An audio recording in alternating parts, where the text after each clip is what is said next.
and intro this thing. You guys, thank you so much. Beautiful Wednesday morning here in Southern California. I got Steve up north and I got Jason back east.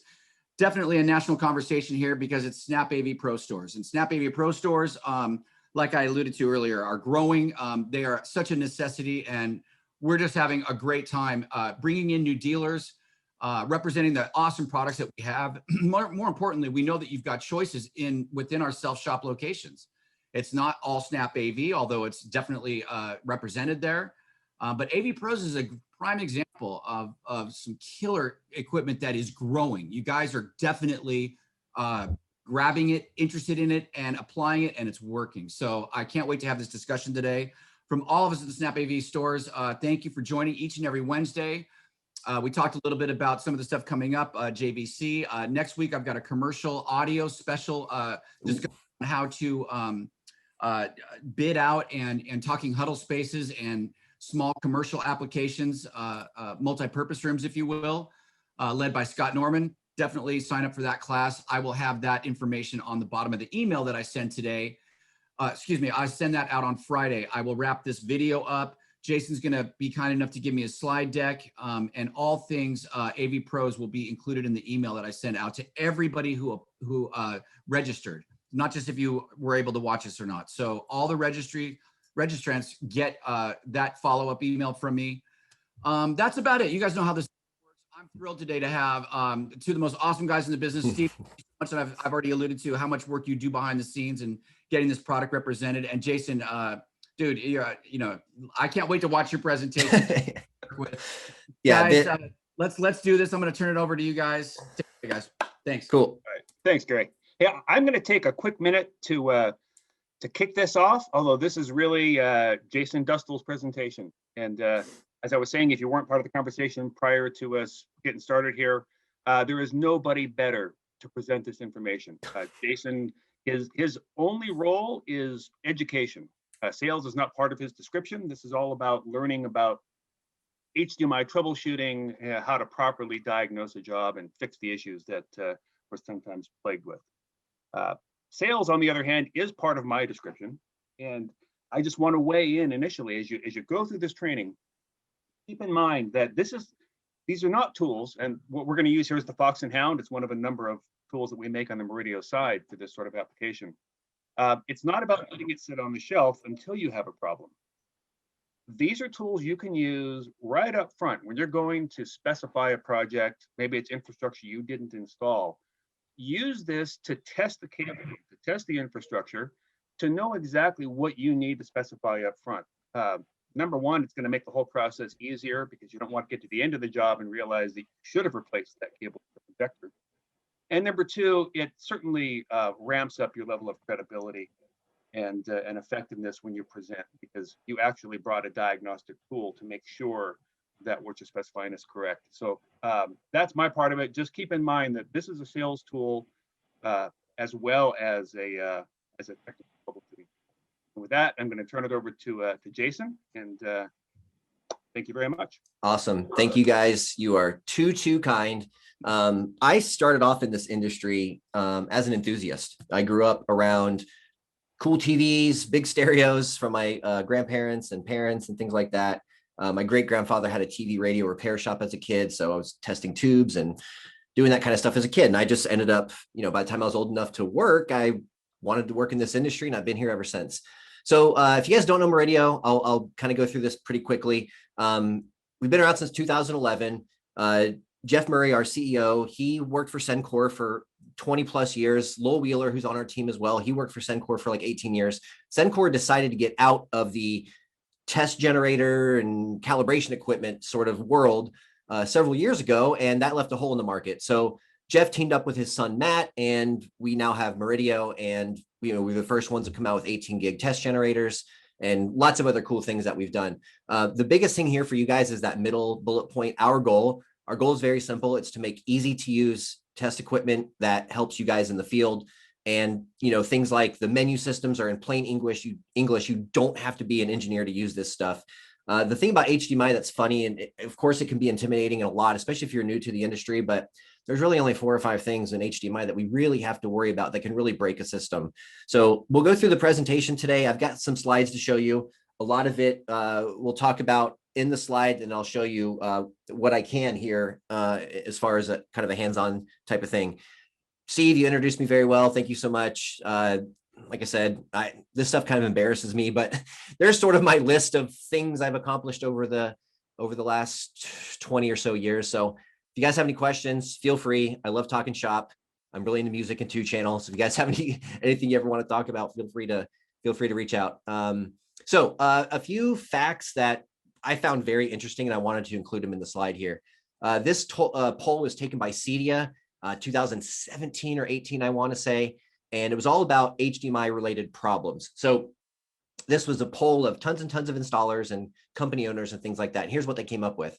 66% of most installations involve HDMI. Duh, probably higher now. 57% of HDMI installations require a great deal more time than installs without HDMI distribution. Guys, I still hear this to this day. Why can't we go back to component video? It just works. Yeah, but it doesn't really work well, and Hollywood doesn't like it because there's no copyright protection. But 57% say that it requires a great more deal of time to get these installations going. 49%, half, said that return visits are more likely when HDMI components are involved. These tools will help you eliminate that. Those truck rolls and those headaches when you show up to a job, you're troubleshooting for 3 hours, you're swapping out Blu-ray players, yada, yada, yada. That is going to all be in the past when you start seeing these tools. This is a big one to me, the last 2 bullet points. 83% of installers have had to take steps, shortcuts, to simplify installations that involve HDMI. Again, if we don't understand the system, we don't understand the distribution, we don't understand the infrastructure, sometimes installers will take shortcuts. Maybe they will use component video because it just works. But and then 82% of the people polled said that they've had to remove HDMI components to make them work. Guys, HDMI is awesome. It's the way we can get this really high res HDR, really, really good stuff that we're seeing today. And the last thing I want you to do as an enthusiast and as somebody who, wants the best quality and the best system possible, I would hate to see you guys take out an HDMI product just because it's, maybe not working or not doing what you think it's going to do. Again, this is all about saving time, saving money, unnecessary returns. If you guys are selling product, we work with a very big retailer in the United States, and they find that when systems are set up properly, returns are less likely. So, hey, the TV's broken, let's return it. Turns out the TV's not broken. We were plugged into the wrong input for 4K. Little things like that. And Steve kind of mentioned this before, when you're, we don't want you guys to be guessing in the field. We don't want you to be calling 4 different manufacturers and getting tossed around. Oh, it's their fault. Oh, it's their fault. Oh, it's their fault. If I can take an analyzer and plug it into the output of, say, a Blu-ray player, I know exactly what's coming out. So no more guesswork. You know exactly what's going on. And the term that we like to use is pluck and chuck. So no more of that. So why do you need this toolkit, and what is it going to do for you? EDID is something we'll talk about. Major headaches around EDID, especially today when we have displays of different capabilities. You've got a 4 display distributed system. 1 display is in the kitchen. It's 1080p. You can't get it to show up because your sources are 4K. Why? What's going on? I can take the tools. I can copy an EDID. I can go back to the rack, start plugging things in to see where the failure happened. Really interesting stuff.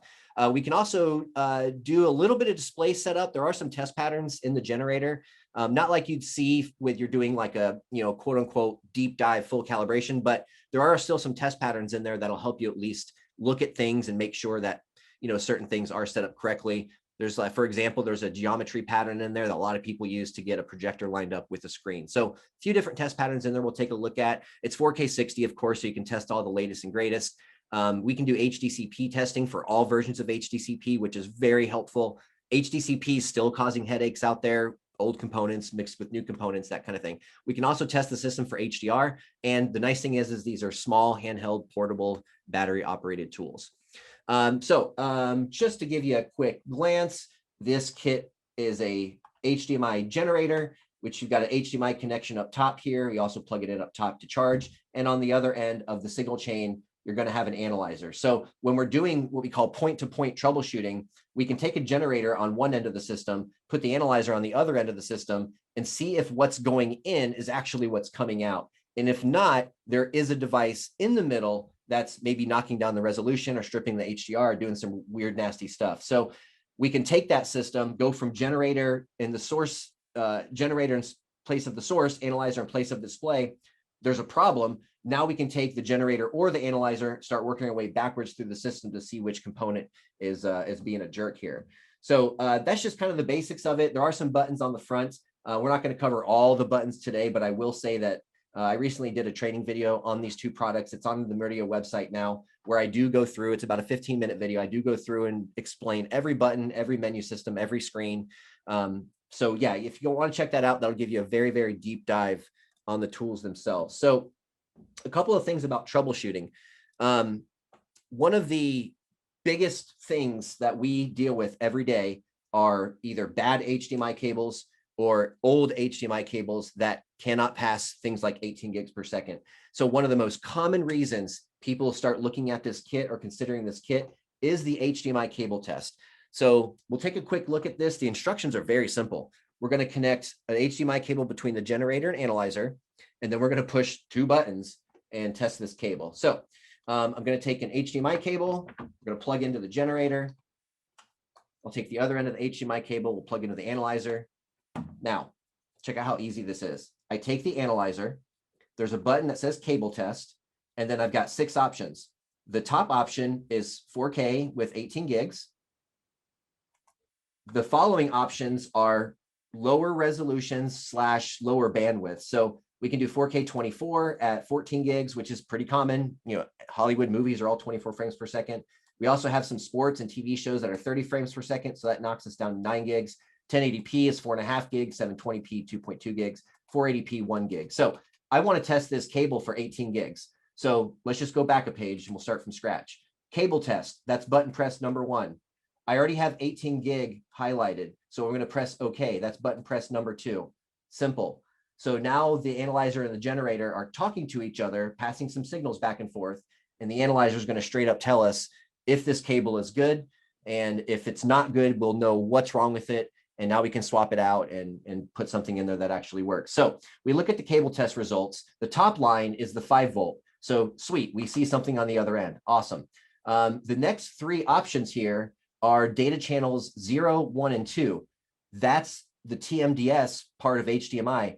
That's where the audio and video travels down the TMDS lines. So if we look at data channel 0, 1, and 2, we've got 0 errors, 0 errors, 0 errors. Good sign.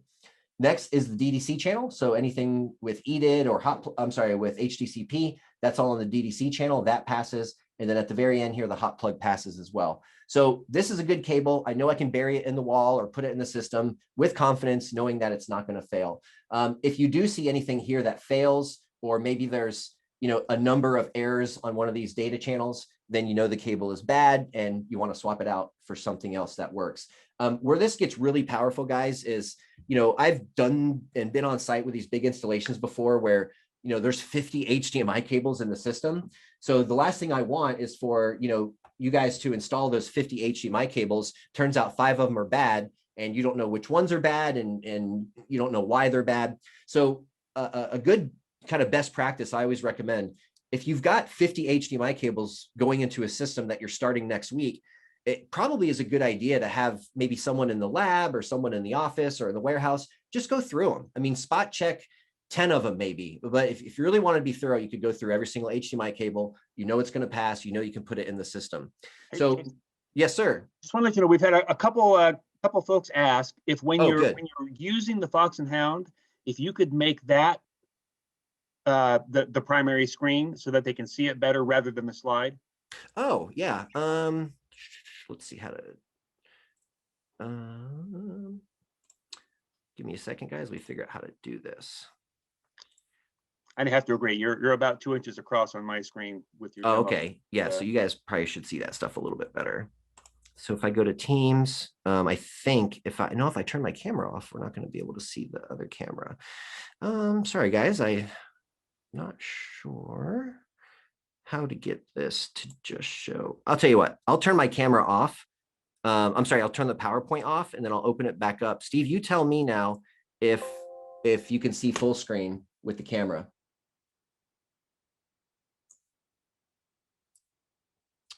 You guys okay there? Can you see full screen on the camera? Yeah. Should be able to now. Yeah. Okay, awesome, awesome. Thank you. So I'll run through that just one more time, just so everybody can kind of see it a little bit closer. So HDMI cable into the generator, I'm sorry, out of the generator into the analyzer. We go to the analyzer, we press the cable test button. We can select anything from 18 gigs down to 1, and then press OK. And now we'll get the results of the cable test. Super simple, super quick. Now, if I wanted to be really, really, really thorough, I could go through and test each format all the way down to 1 gig. But chances are, guys, if passes 18, it's going to pass everything else as well, assuming nothing's, maybe wrong with the cable. So again, we've got OK on the 5-volt, 0 errors on each data channel, pass on the hot plug, pass on the DDC channel. So I know this cable is good to go.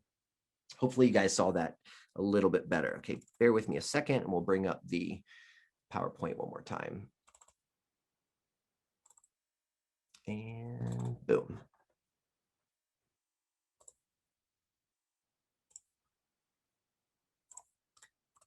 Okay, so we talked about the cable test. Again, that's one of the most common things that people are at least aware of this kit, and one of the most common things that they use. So let me bring up the PowerPoint. We'll just cover a couple more things when it comes to that. And share screen, screen 2. Boom. All right, you guys should see that now. Okay, I kind of talked about this before. It's very simple. It's pass fail. You don't have to be an engineer to read this stuff. In some cases with other test equipment, you almost have to be an engineer to see exactly what's going on, but we didn't want to make it complicated for you guys. Of course, we can see more stuff going on in the background, but we put the important stuff that you guys need to know if that cable is good right there on the front screen, which really helps a lot. Okay, so let's see what's next. Okay, pre-installation. I need to know if all of the components in the system can handle what I need them to handle. So in other words, maybe you're going to a retrofit installation and the customer's all jazzed about 4K and HDR. So they got a new Blu-ray player, they got a new Apple TV, and they have a few different 4K TVs around the house or around the job. And again, I used this example before. Let's say the kitchen TV is 1080p. So how do we test this system to figure out exactly what's going on here? So I actually have a TV here, and I hope this works with this funky camera angle I'm going to try out here. So I've got a nice OLED behind me here, and I'll just take a quick second to show you. I'm going to take the generator, plug it in to the HDMI cable that's going to this TV. Then here's how simple this is. I don't know if this TV can handle HDR and 4K. Maybe this is hanging on the wall. You can't get to the back of it to see the model number, yada, yada, yada. So now I can take the generator. There's a button in the upper left corner that says 18 gigabits per second. I'm going to press and hold that button. Now the generator is going to max out everything to get us to 4K HDR. So we want to make sure that the TV can actually handle it. So right now on the generator, it's set to 3840 by 2160, 60 frames per second with RGB full, which is a lot of bandwidth. And we also have HDR turned on, HDR10. And now I can look back at the display and hopefully the HDR logo pops up, which it just did. I don't know if you guys saw that or not. It's actually still hanging out up there. Of course, it went away right when I tried to show you. But I do get a picture on the other end. I know that the TV can handle 18 gigabits per second. A couple of tips that I've seen in the past, and this is very common stuff, but it's getting a lot better. There were TVs at the very beginning of all this 4K stuff. There were TVs out there, in some cases there still are, where you have to turn on something in the TV to make sure that it's going to receive, or the EDID will be set up for 18 gigs. Some TVs have a specific input. Some TVs you have to turn something on for that input. Some TVs, only 2 of the inputs are set up for 18 gigs and 4K. Lots of different things to think about. Of course, it's all going to depend on the manufacturer and what they like to do. So again, hook up your generator into the display, or hook up the generator as it might be your source. press and hold that 4K button, see if you get a picture on the other end. You can also take the analyzer now, put it on the other end where the display is, just to be reassured that the correct signal is coming through. Okay, let's see what's next. Again, if there's any differences, look at why. It could be because there's a old matrix switch in the system. It's passing a signal, but it's only 1080p. Maybe there's an old extender in the system. I actually had experience I'll tell you about a little bit later where the system was 4K HDR, but HDR wasn't getting to the TV and it ended up being the extender was the problem. So if you are putting out a certain signal and not getting that signal on the other end, you can start working your way backwards. I've got a slide up here coming up that'll show you sort of a wiring diagram for a system and where you can start and where you put the generator and where you put the analyzer and all that good stuff. So a big one that we talk about all the time are HDCP issues. This is something that we're still dealing with to this day. So let me set up the test really quick so you guys can see how this works. And okay, so the analyzer right now, we're going to connect that to the generator. And I'm going to put out an HDCP 2.2 encoded system, encoded signal. So we're going to go to HDCP 2.2 on the generator. I can pick HDCP 1.4. I can even turn HDCP off, which is very helpful when you're doing this type of troubleshooting. If I turn HDCP off and I get a picture at the TV on the other end, but when the source is in place, I don't get a picture, then I know it's probably an HDCP problem. So if I go to the generator and turn HDCP off and I get a picture on the other end, there's an HDCP problem. So we got to start investigating from there. Okay, so the generator right now is set to HDCP 2.2. And let's take a look at the analyzer, see what's going on here. We do have to let it re-handshake every time we switch HDCP versions. So just bear, oops. Let's let it sync up. And on the analyzer, we'll see one of two things. We'll get a picture, or we'll get a no signal, or we'll get a screen with snow on it. So think about like, see, this is flashing, right? Like every few seconds or so, it locks on and then the signal drops. That is a almost 100% guarantee that it's an HDCP problem. The other thing you might see on the other end on the analyzer is, again, snow on the screen. So I'm thinking about, you know, when I was a kid, a certain channel goes off at the end of the night and you just see static on the screen. And that's usually something that you'll see with HDCP. You can kind of see in the example here on the screen, that kind of snowy / staticky picture is almost always an HDCP problem. So there's really two things with HDCP: a consistently flashing picture about every 2 or 3 seconds, and or a snowy screen. The reason you can kind of time it down to 2 or 3 seconds, after the initial HDCP handshake, there's something called an HDCP heartbeat. So every 2 seconds, it repasses the encryption keys just to make sure that nobody's taking the Blu-ray player, unplugging it from the TV and plugging it in some kind of recording device. People have been sneaky like that in the past to copy movies. So there is a heartbeat, there is a pulse every 2 or 3 seconds. So if you see a flashing picture every few seconds or snow on the screen, or sometimes it can even be no picture at all, then it's most likely going to be an HDCP issue.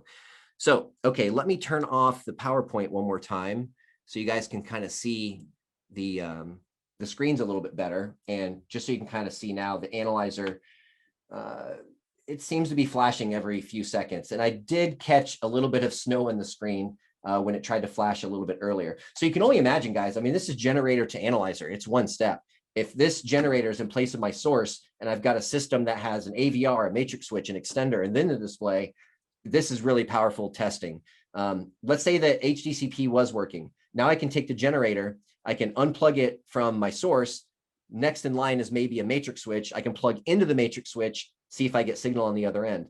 If I don't get signal on the other end, I still have to investigate. If I do get signal on the other end, what did I not have before for signal? It was in the source.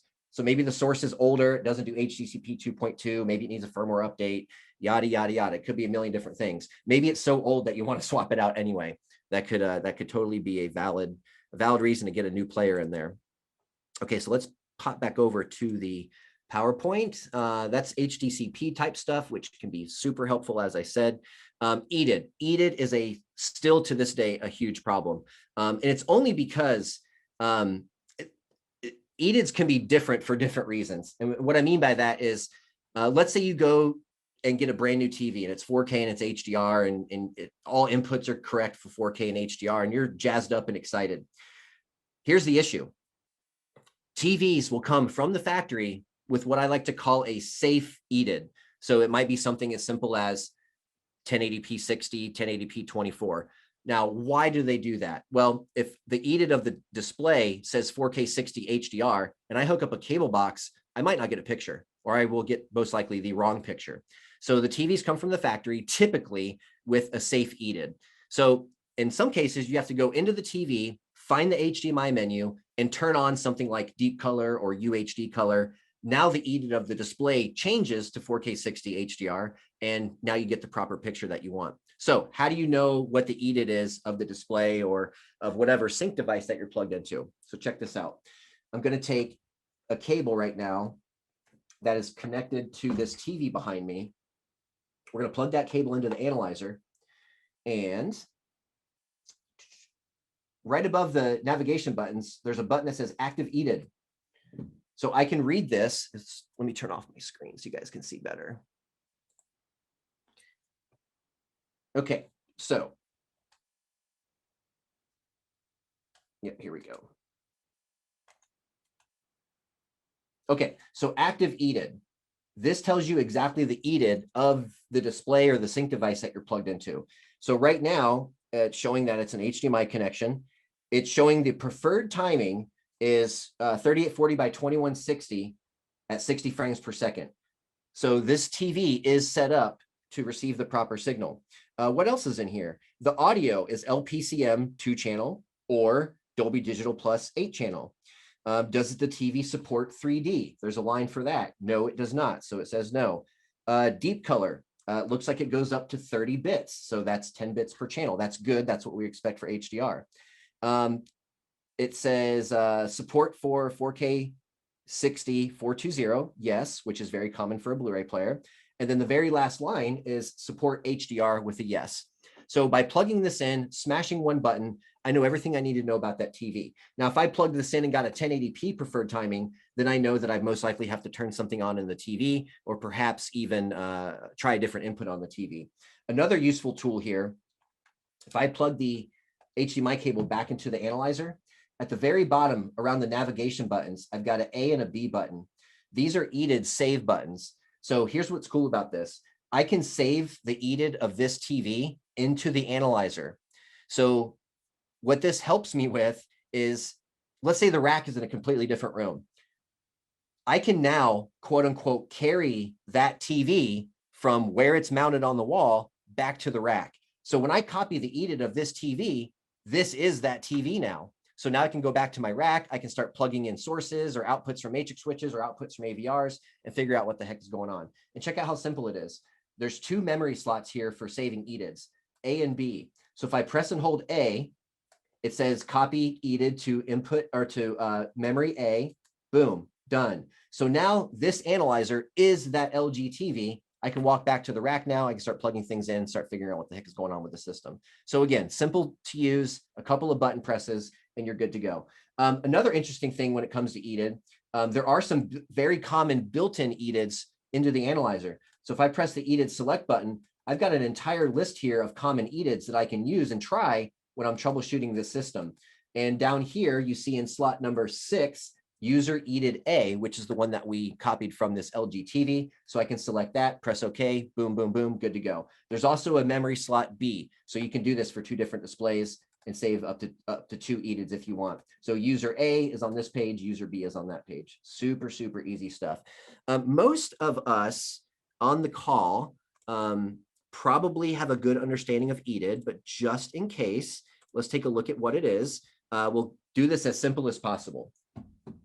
The EDID is a set of instructions built into the sync device to tell the source what its capabilities are. So if you were to verbalize it, you could say, hi, I'm a Sony TV.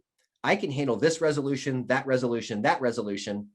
I am not designed for PCs, so don't send me any of those resolutions.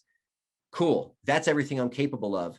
Now the source says, oh, hey, what's up, Sony TV? How you doing? I see that you can do this, this, and this, but not this. So I'm not going to send you anything that you can't do. So this is just a simple communication protocol between a source device and a sync device, or even a repeater device. Remember, guys, if the device has an input, it has an EDID. So you're talking AVRs, matrix switches, extenders, and those types of things. And it has happened plenty of times in the past where the EDID of the TV says something, but the next thing in the signal chain is maybe the receiver part of the extender, and that is set to a different EDID. So even though the TV is set up correctly, the extender is not, you're not going to get the right picture, and you're going to end up in the same issue. So from there, I can take the analyzer, plug it into the input of the transmitter, and start trying to figure out what the heck is going on here. Okay, let's see what's next. We sort of talked about this already. So the next couple of slides, I'm going to show you a troubleshooting diagram, something that I use all the time. And here's a good example. When we look at the step number one, that's the generator. And what you probably, hopefully can see, the generator is set to 3840 by 2160, 24 frames per second. That signal is now piped through the distribution system. Again, this could be multiple components. And then we get over to the analyzer, and the analyzer says 1080p 60, 444 color space, no HDCP, which, you know, could be correct for the generator. Total bandwidth, 4.45 gigs, very important information there.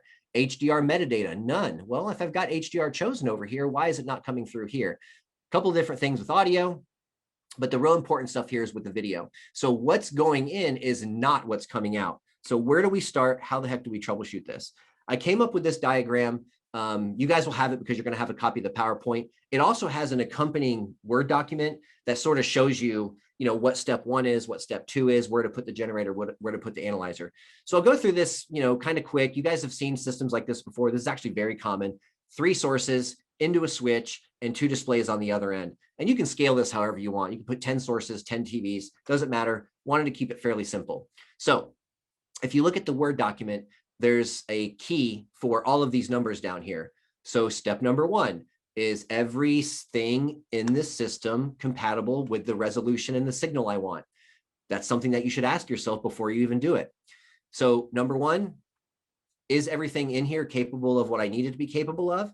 And also, is the firmware updated on all of these different components? Guys, I can't tell you how many times a firmware update or the lack of a firmware update has done something nasty, and now we can't get the right signal. You do a firmware update, boom, everything works. You guys might remember this if you were doing this type of work, especially residential back in like 2007, 2008, right around the time that Avatar came out on Blu-ray. It had a new version of HDCP. The players had old versions of HDCP. In some cases, you could do a firmware update. In some cases, you had to get a new player. So, you know, a lack of a firmware update could break down the system. It happens all the time. Okay, number 2, that's the sources. Is the HDMI cable plugged in properly? Guys, if the HDMI cable is even unplugged a little bit, the pin in there for the 5 volt is sort of sunken in compared to the rest of the pins. So if you don't have a tight connection, you don't get a picture. So is the HDMI in there snugly? Is the source's output set up correctly? Has the source been firmware updated? So there's kind of a key to this. So number 3, is this HDMI cable? Has that been tested? That could cause a system breakdown too. And you can go through and look at and test every single device that's in this system down to the cable. We even have testers now for the category cable that's going from the extender transmitter to the receiver. So if we look up here, the blue boxes indicate where you would put a generator. The red boxes are where you would put an analyzer. So if I wanted to test this system, let's say that I've got 4K 60 here and 1080p 60 here. Well, what's going on? I want to bypass the source. So if I put a generator here and set it up for 4K 60 by pressing and holding that one button, I can now pump a 4K 60 signal through the system and see if I get it on the other end. If I do, super simple. I know the source is the culprit, but it might not be. So what's next in the line? That's the HDMI matrix switch. So now I can take the generator, I can test this cable. Now I can put the generator right here. And now I'm bypassing the matrix switch. So now I'm pumping 4K 60 through this HDMI cable, through this extender into this TV. Now, if the generator is 4K 60 and I get 4K 60 on the other end, what's the culprit? It's the matrix switch. So you can see as you can go from source to sync and troubleshoot every single one of these things in the system. Now, you can also do it the other way. I have no preference on this. You know, whether you do it one way or the other, you're probably going to find the misbehaving component. I could also take an analyzer and I could put it here in place of the display. So if I got 4K 60 coming out here, and I've got 4K 60 coming out here, but the display is only showing 1080p 60, I know there's something going on with the display that I need to investigate further. If I put the analyzer here, now we're bypassing the extender kit. Is 4K 60 getting through here and to the analyzer? If not, boom, I can come back to the switch. I can put the analyzer here. So again, you can start from the beginning, go to the sync device. You can start at the sync device, come back to the source device. Either way you do it, you're going to find the problematic issue here. As I mentioned before, we do have a device now that can test even the category cables. So you could literally test every single thing in this system to make sure that everything is properly set up for what exactly you want to do. Okay. And again, there's a key to this that I'm happy to share with you guys. Sort of talked about this before in my rant on the previous slide. This is just sort of describing it. If I need to troubleshoot a source, I hook up the analyzer to the output of the source.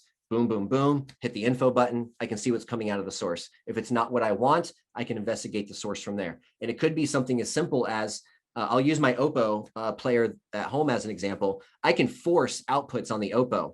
So even if I put in a 4K 60 Dolby Vision disc like Gemini Man, and I force the Oppo to 1080p, what's going to come out 1080p? So it might be a setting in the player that somebody missed.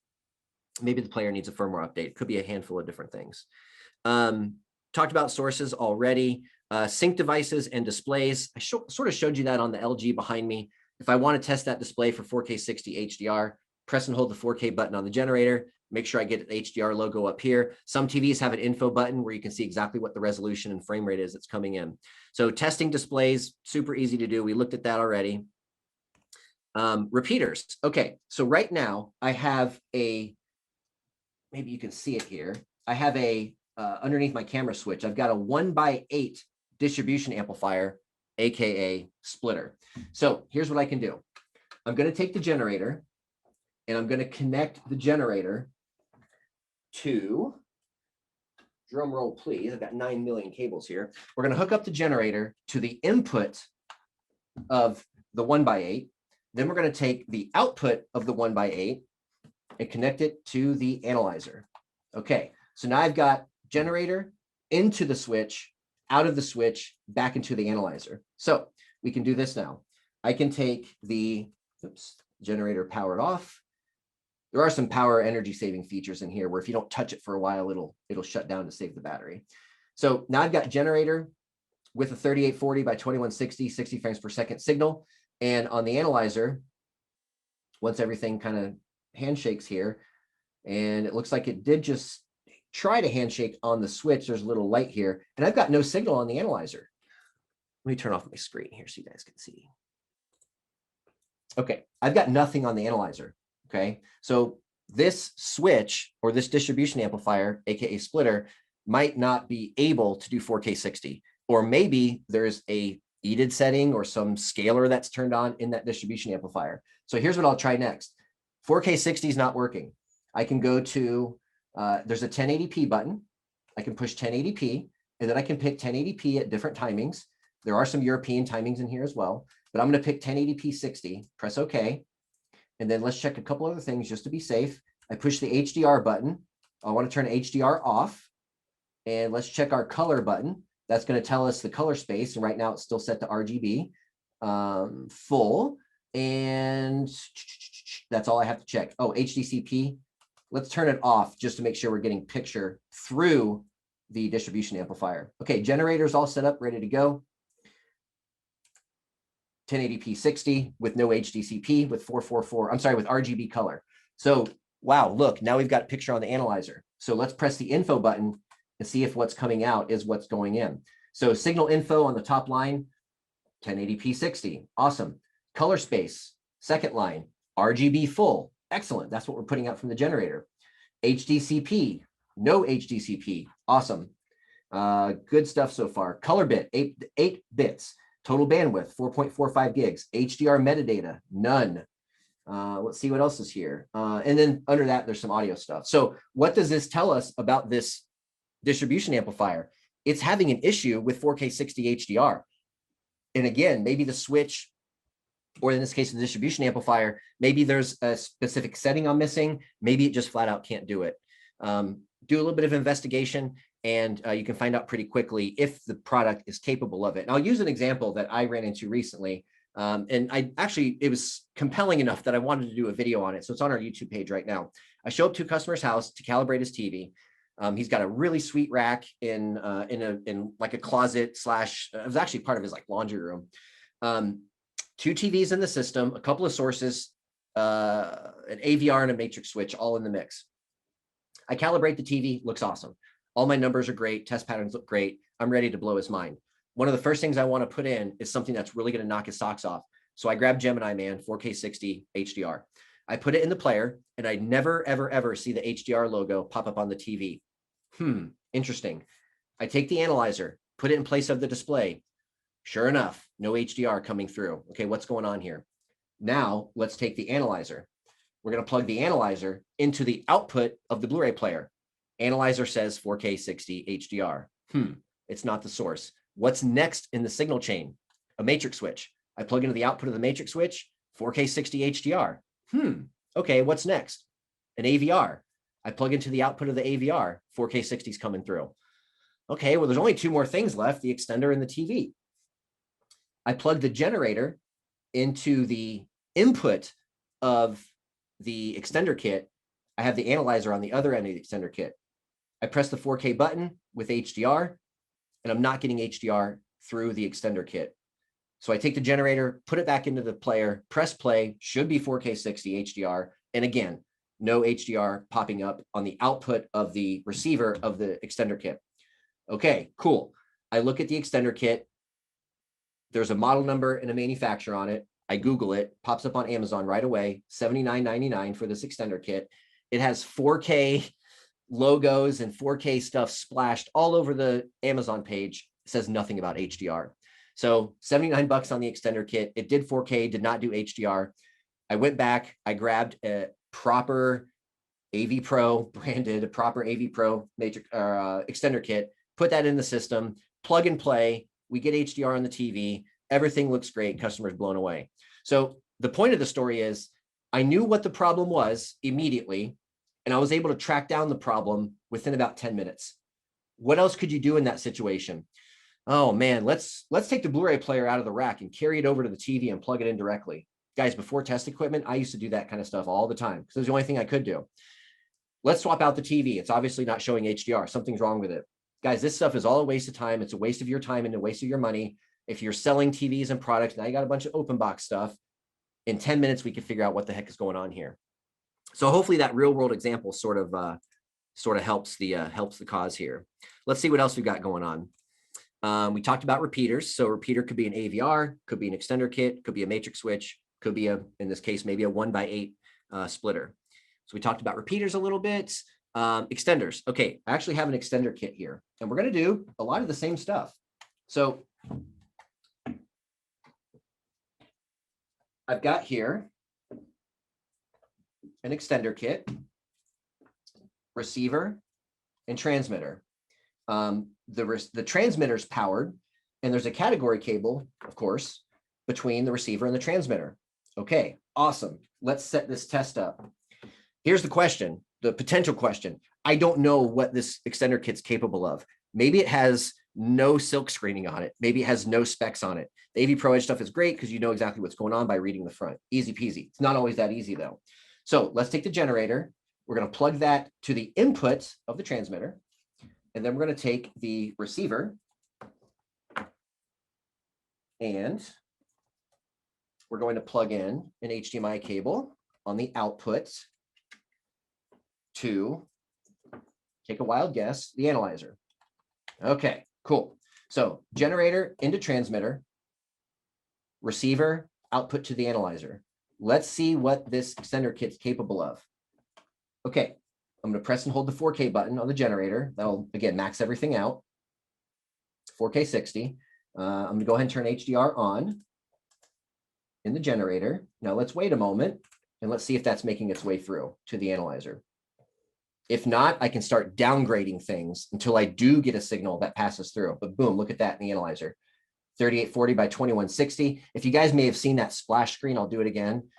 This is kind of handy because for about a second or two, you'll see on the screen, the frame rate, the resolution, you know, so 3840 by 2160, 60 frames per second, boom, I get a color bar test pattern on the other end. I've got a color bar test pattern going in at 4K 60. I've got a color bar test pattern coming out at 4K 60. This extender kit, I can now trust it to do 4K 60 with HDR. Again, in that real world example I gave you before, if I'm not getting 4K 60 with HDR, I'm going to dumb down the generator to 1080p and see if I get a signal then. If I do, then the extender kit may have an EDID button or an EDID switch. The extender kit might have a scaler built into it that's turned on. The extender kit might not handle 4K HDR at all. But we now know, how long did that demo take? 2 or 3 minutes, if that. We now know that this extender kit is safe and trustworthy, and we can use it in this high bandwidth system. Oh man, guys, I keep forgetting to stop sharing the screen so the camera's bigger. So again, generator into transmitter, receiver into analyzer. We've got 4K 60 HDR coming out of the generator, and we got 4K 60 HDR coming into the analyzer. So again, boom, I can trust this extender kit. Okay, and Steve, I don't know if you can see the question box or not. I can't. So if there are any questions, guys, feel free as we're going here. Yeah, Steve's been working diligently behind the scenes. And awesome. So far, 15 questions. So yeah, good. Been active. Cool. Another couple are going right now. Why don't we get through the next kind of 15 minutes, then we'll recap and do more questions. Perfect. Great. Okay, sweet. So we talked about extenders. We know how to troubleshoot those. Again, you know, pressing the info button on the analyzer. These slides just sort of walk us through and describe the things we've already done.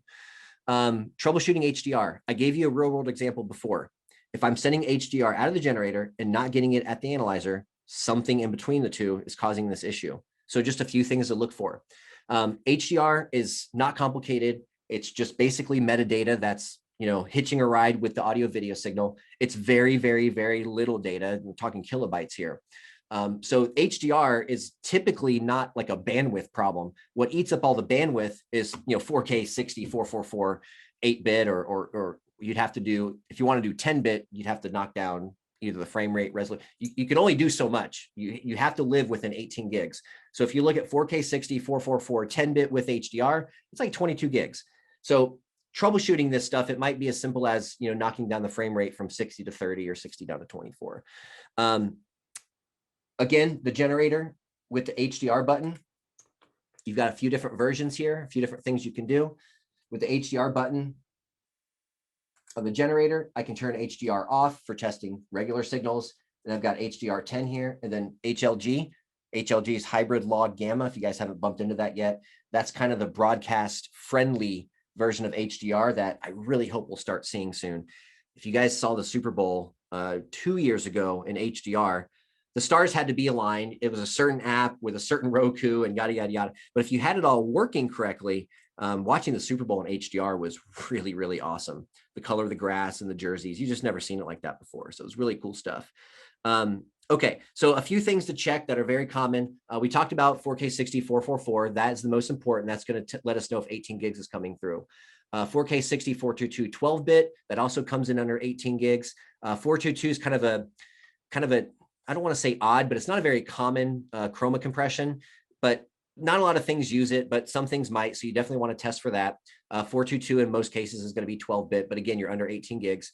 What's very, very common on source devices, especially Blu-ray players, is 4K 24. We're seeing that in most Hollywood produced movies, except for some exceptions like Gemini Man and Billy Lynn's Long Halftime Walk or whatever it's called. But 24 frames per second is most of Hollywood. It's actually most of Netflix now too. They're even doing stand-up comedies in 24 frames per second.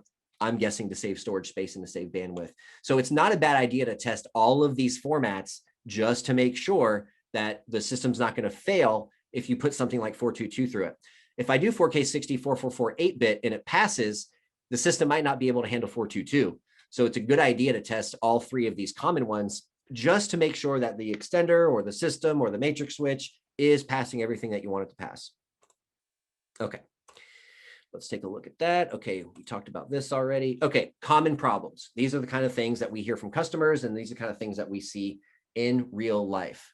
No video, common. Could be a bad HDMI cable. HDMI cable maybe isn't plugged in all the way. Maybe it's an HDCP issue. Maybe the EDID is set up incorrectly on the display. That's when you would want to use that troubleshooting diagram that I kind of used before.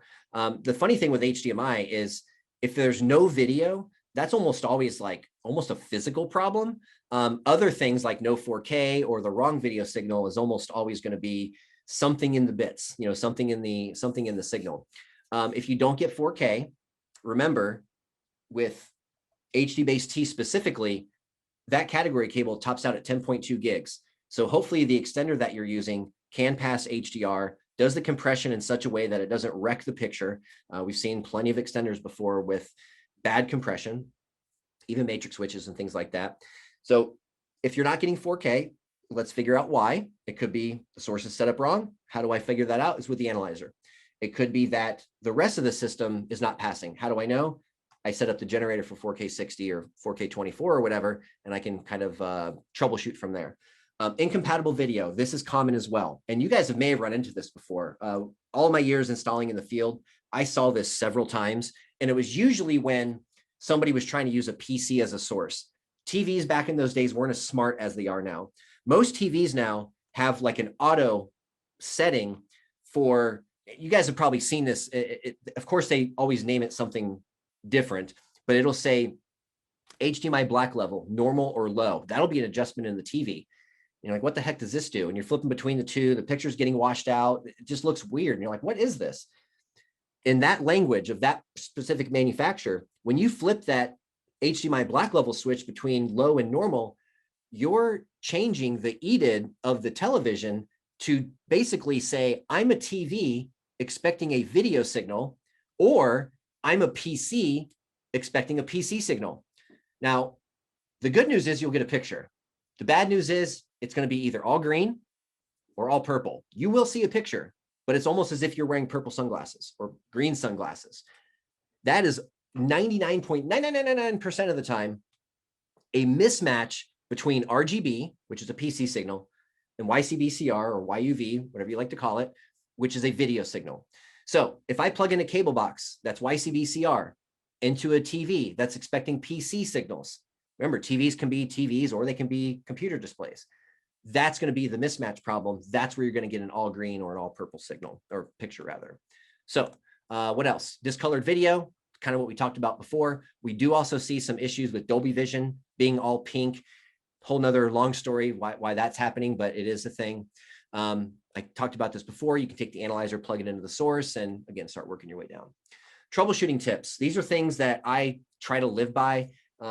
If I'm troubleshooting a big system, I mean, you know, you have something simple, Blu-ray player, AVR, TV, everything's right there. You know, the troubleshooting is a lot easier. But in a distributed system where things are all over the house or all over the project, that's when things can get weird and wacky. So here's some tips that I like to do at least. One thing at a time. I have a problem with this because sometimes I feel like, you know, I'm like, ooh, a squirrel. I'll be thinking in my head like one or two steps ahead, but I'm not concentrating on what I'm testing right now. So I try to make it a habit to test one thing at a time. Use trustworthy HDMI cables. I can't stress this enough. If the HDMI cable that you're using as like your golden sample is broken or it can't pass the full bandwidth, some of the tests are going to fail and you're going to end up chasing your tail trying to figure out what's going on. So I like to carry with me a 2 meter, a 4 meter, and then maybe like a 10 meter HDMI cable. And, you know, periodically I'll test all three, make sure they're passing the proper signal. Those are the three cables that are my golden samples. Those are the ones I carry with me in my kit or in my backpack. Simplified troubleshooting. I've done this before. I kind of mentioned it before. A good example is the projector is not showing the proper signal. So let's eliminate everything in between, grab a ladder. We're going to take the Blu-ray player, climb the ladder, plug the Blu-ray player into the display or into the projector and see if the picture is correct. If the picture is correct, I know the source is okay. I know the projector is okay. I got to go figure out what the heck else is knocking down the signal or making no picture or doing any weird thing. So eliminating devices in between the source and sync is always a good way of troubleshooting. Another big one is fiber. We're running into, we're just now getting into 48 gig and 40 gig HDMI cables. It's not going to end there, guys. Sorry to break the news to you, but It's going to continue. Now, 48 gigs will be our kind of standard, if you will, for many, many, many years. After that, though, we're going to be looking at signals 90 gigs, 176 gigs, I think is where that next version is going to top out at. So to handle all that bandwidth, definitely consider fiber going forward. I know you guys have probably seen some of our fiber stuff and Clearline, perhaps Clearline, but you know, any system that I'm building today, I'm going to pre-wire that house with fiber, category cable, and maybe multiple strands of each. Test cables before you install them. Talked about that a little bit before. The second to last bullet point, it still blows my mind to this day. A friend of mine built a brand new house. They pre-wired every TV location with Cat5 in 2020 and a coax cable. That's all they pre-wired it with. And I'm sitting here going, man, I wish they'd use fiber. I wish they'd use this. I wish they'd use Cat6 or run at least 2 Cat6s and maybe multi-strand fiber. And you've got this kind of wish list of what you would have done if you had been involved on the design side. So I'm thinking to myself, this isn't a problem. I'm sure there's some conduit or some tubing in there. We'll just tie the Cat5 cable to the Cat6 cable and yank it through. No conduit. So this person, a friend of mine, is now stuck and limited to the infrastructure of the system. That can be a major choke point of the system. I got great 4K stuff on my source end. I've got great 4K stuff on my display end, but my infrastructure is not up to the task. So now I've got to tear walls apart and do some major work to this brand new house just to get these systems to work correctly. I don't understand it, but it's still happening to this day. Guys, that is it for this session at least. Wow, I finished under an hour. I can't believe it. So I will turn off my screen here and I will leave it to you guys for questions, or if you want me to go back and do another test or show you something else, you guys let me know. I'm here for you. Hey, Steve, let's bring in Steve because he was firing off answers. Steve, if you're there, let's kind of pick up where you were leaving off. If you're right and engaged with anybody, I'd like to bring Jason into some of the more technical questions that might be right here, real world examples that these guys are needing help with. But first of all, Jason, awesome job, man. Cool, thanks. It's infectious. Your knowledge is incredible. I loved it. I've got a bunch of notes here that I'm gonna create my follow-up with to try to, as far as your taglines and stuff on your problems, your troubleshooting slides there. Good. It's a little kooky because I've got a desk full of stuff here and just stuff everywhere. I hope it came across in a way that you guys could see everything and kind of get what I was doing. I've tried to do this webinar a few different times, a few different ways, but I think we've pretty much got it down at this point. So thank you for that. Of course. And you know what? I can't wait. I get you back in like 4 more hours. I know, right? Yeah, exactly. So we're going to do a PM session today. Get you back here. And earlier, let's try to we'll blow up or not blow up, but switching back and forth when you're really doing the hands-on was great. The visual is great. We'll blow that screen up. I'll record the second session, guys. So I could just tell that people are going to be asking me about specifics and going kind of back to where your hands-on stuff was. And I'll get that recorded for us later on. Sweet. Hey, you know what? Let's do a real quick lightning stuff. I'll just fire a couple questions up at you. Totally. Glenn, most TV sets are Sony 4K from the D series to the G series. He was talking about most cables in the house are 48 GBs. Some are 18 gigs. I don't know if he's just kind of reassuring himself or the audience there. Anything to say on those 2 points? So I sort of mentioned before when we were talking about PC versus video signals that the TVs have gotten and projectors have gotten smarter since some of those days. In the specific example I was mentioning before, there was also an auto selection. So you could pick HDMI black level low, HDMI black level high or normal, and then underneath that was an auto selection. That usually works, but it doesn't always. Glenn's question actually extended a little further. Oh, okay, cool. What he's talking about is he's using our DA12 distribution amp on the output of every source, taking one of the output scaled to 1080p to a converter for composite video for touchscreens. Okay. And he was having occasional glitches and was asking about EDID management on the DA12. Okay. And it's a slightly out of the box application. And what I recommended to him, which is what I would recommend to anybody on this call, is when you run into that sort of thing, never hesitate to give our tech support department a call. Yeah, they're awesome. Scenarios all the time. and they have better EDID recommendations than I have, although I can come up with one, because they do see the scenarios and they might have seen something similar and can address the issue. If I were to troubleshoot that, the first thing I would do is take the analyzer, plug it into the DA12 and read its EDID.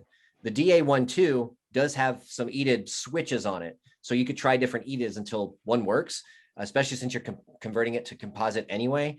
The other thing you might, oh no, you won't be able to, you won't be able to copy the EDID from that display. So yeah, I would just at least read the EDID, try a few of the different built-in EDIDs. If you find one that works, then switch the DA12 over to that EDID that does work. That'd be how I would approach it, at least from the start, to see what's going on with the DA12. The other thing maybe to check too, cable lengths.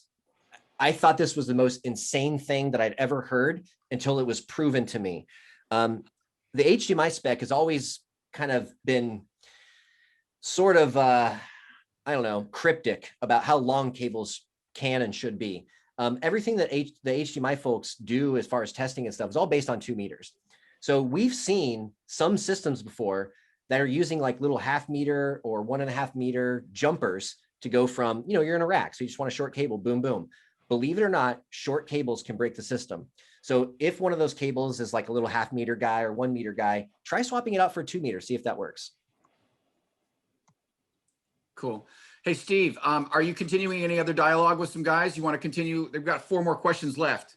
Absolutely. So one of the questions is this system upgradable, firmware or other, for future HDMI versions? Good question. We do periodically do firmware updates for the built-in software.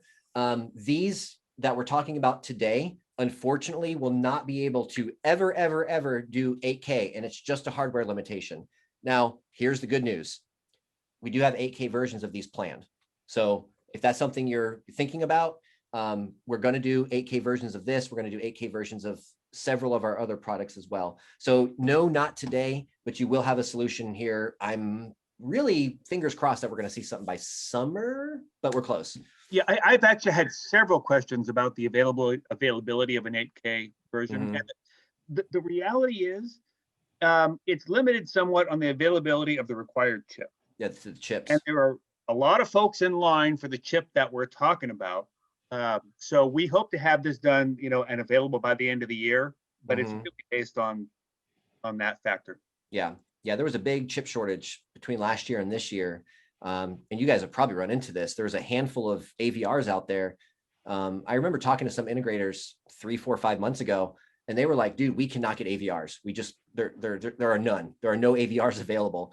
I think they're getting kind of caught up on that backlog now. I'm starting to see some 8K stuff as far as AVRs go, but Steve, great point there.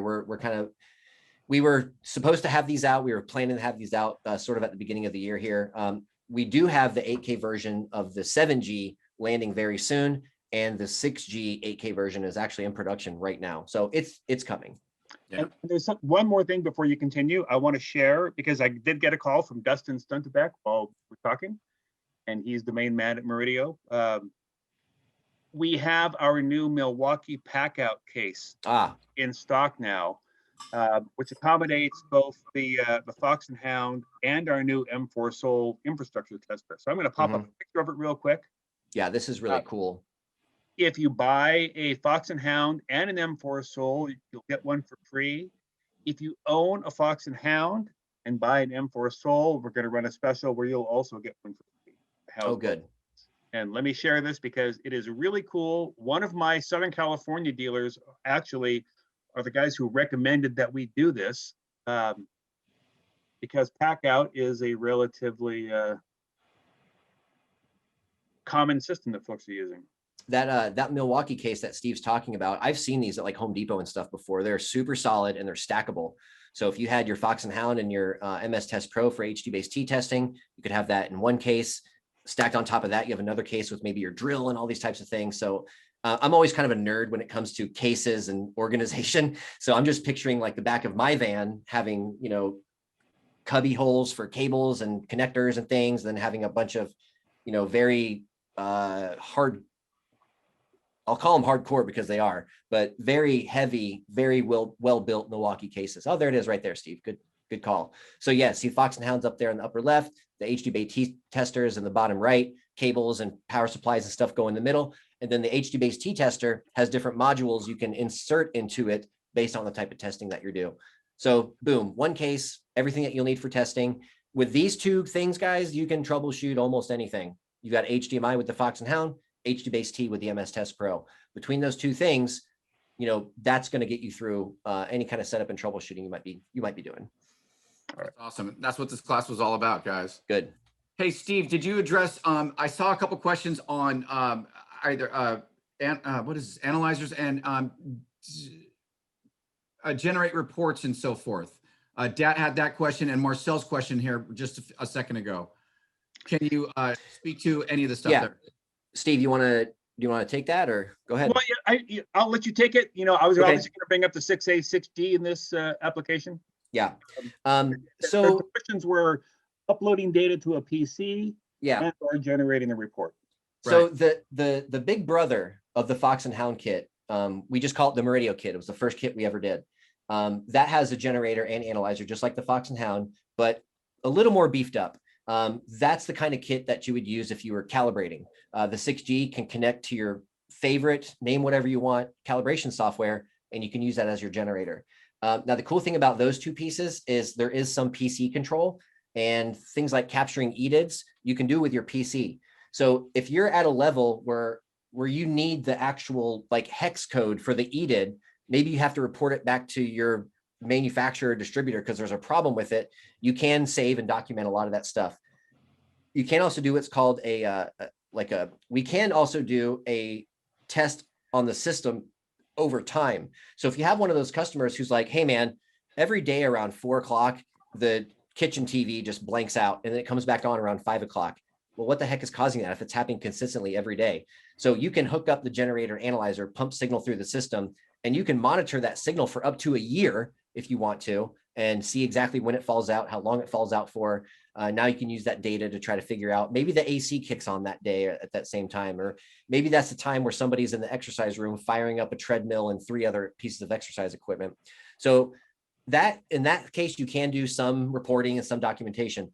Now the MS Test Pro, which is for HDBase T, those will spit out in PDF form actual certified like documentation. So if I test all my HDBase T cables, that piece can also test HDMI cables to a certain extent, at least.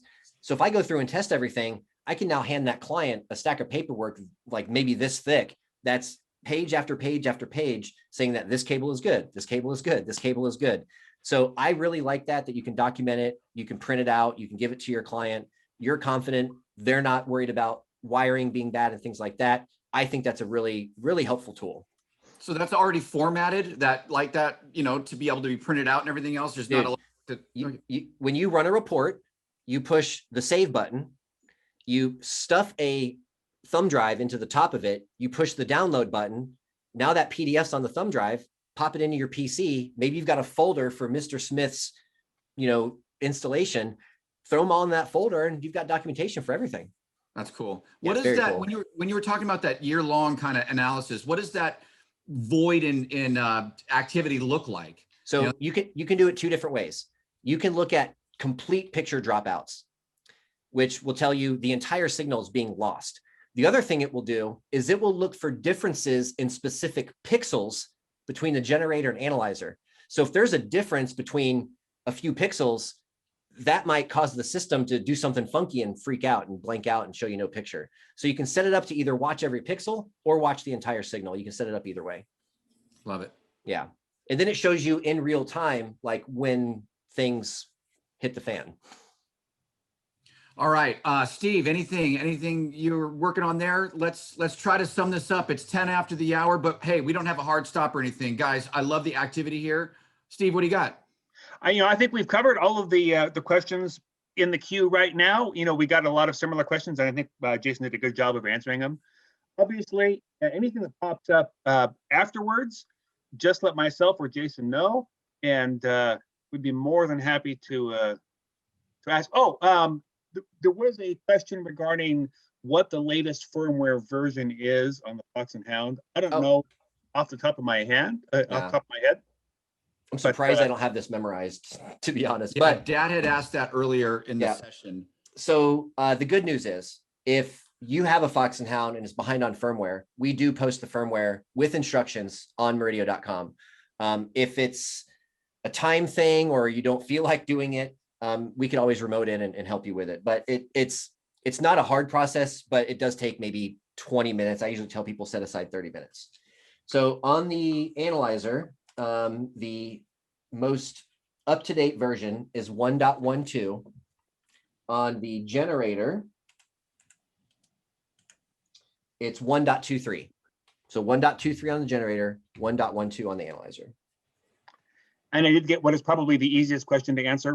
What's the best way to get the equipment? Oh, Steve, that's your field, buddy.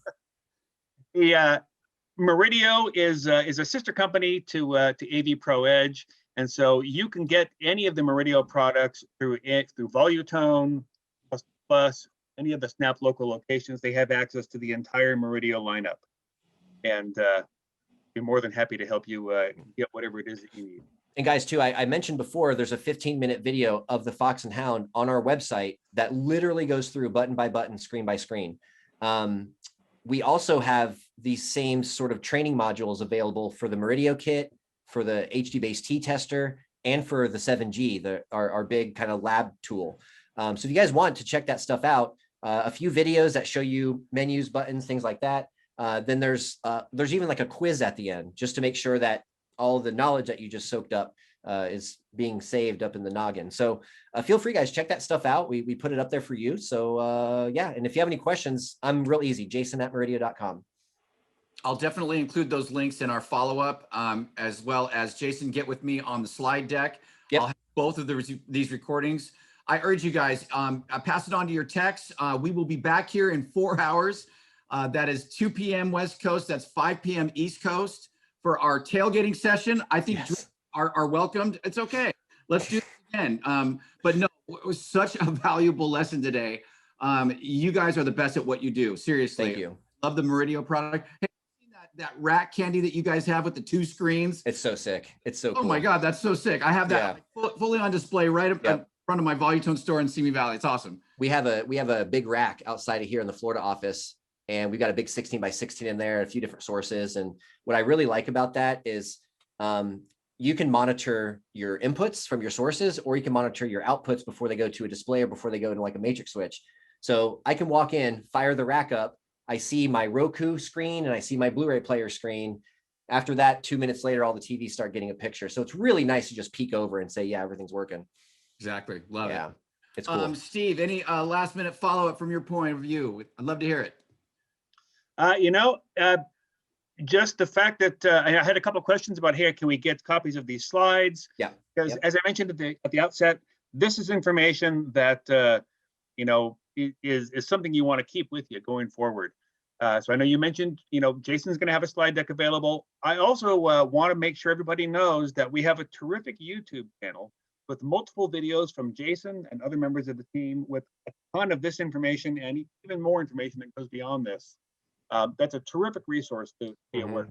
And most of those videos are short, easy to digest sessions.